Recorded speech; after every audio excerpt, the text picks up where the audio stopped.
The biggest mistake you can make as an author is to assume that once you write your book, you're done and that it'll just sell itself.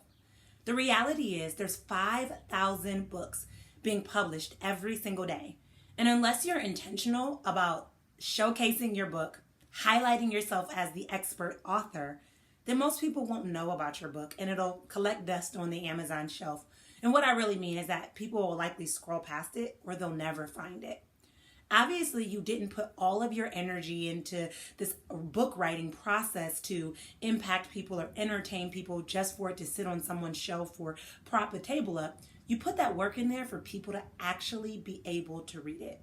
And so I want to talk about 5 things that you can do as an author to continue to stay in front of your audience's face and to continue to highlight your expertise and showcase your book. First things first. Use social media. Get on social media and don't just post and ask for sales, but engage. So talk to your audience, comment, give feedback. Even consider going to different pages of authors that have similar books of genre to you and see what different things people are talking about. When you get questions from people or you see questions from people, figure out how you can answer those same questions on your page or figure out ways that you can engage with that audience as well. It's not about taking audience necessarily, but it's about getting in front of your audience so that you can see what your audience is looking for and so that you can kind of ring a bell when your audience thinks of certain topics or books. A lot of authors use social media to ask for the sale. And while you definitely want to ask for the sale, you want to balance it a little bit. You want to ask for the sale. You want to talk about yourself as an expert author. You want to talk about your book. And you want to just talk about things behind the scenes so that people can see you as a person in total. The more you use social media intentionally, the more you can connect with your audience on a regular basis. And so don't just ask for the sale, but really look to engage your audience at a deeper level. Which leads to my second point. Consider your ideal reader. A lot of times it's tempting as the author, as the person who wants the sale, to think from an author's standpoint of how can I get the sale? What is something I can do to get the sale? But you got to flip your mentality a little bit and start to think about if you were your ideal reader, what would you look for from an author? What would you look for in a book? What would you like to see amongst the way things are happening online? What are ways that you can stand out? So consider that from an ideal reader's standpoint, not necessarily from a seller's standpoint. The next step is to show up regularly. So consider blogging, video blogging, podcasting, posting. The more you show up regularly, the more your current readers have a chance to connect with you on a deeper level, and the more new readers get a chance to explore who you really are behind the scenes.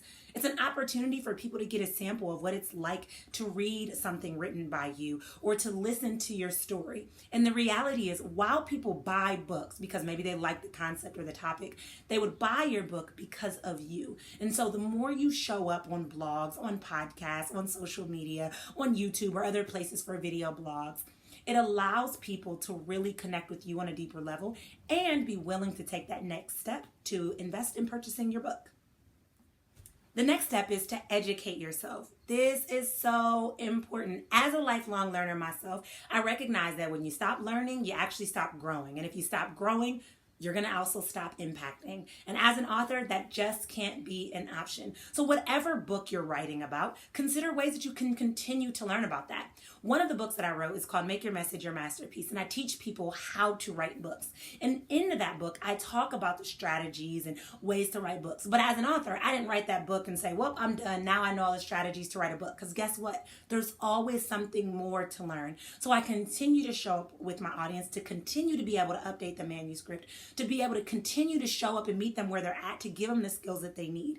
And more importantly, the more I learn, the more I change and grow myself, right? But the more I'm also able to impact my audience as well. So what are ways that you can continue to learn and to grow as an author?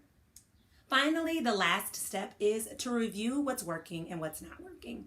A lot of times we create a launching or a marketing plan and we're like, all right, I'm going to do this, I'm going to do this, I'm going to do this. And then if it doesn't work, we still do this, this, and this because that was part of our launching plan.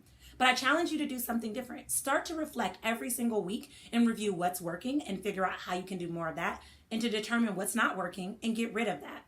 The more you are intentional about reviewing what's working and what's not, the more you can create and craft a plan that's going to help you to get in front of your audience more intentionally and more successfully.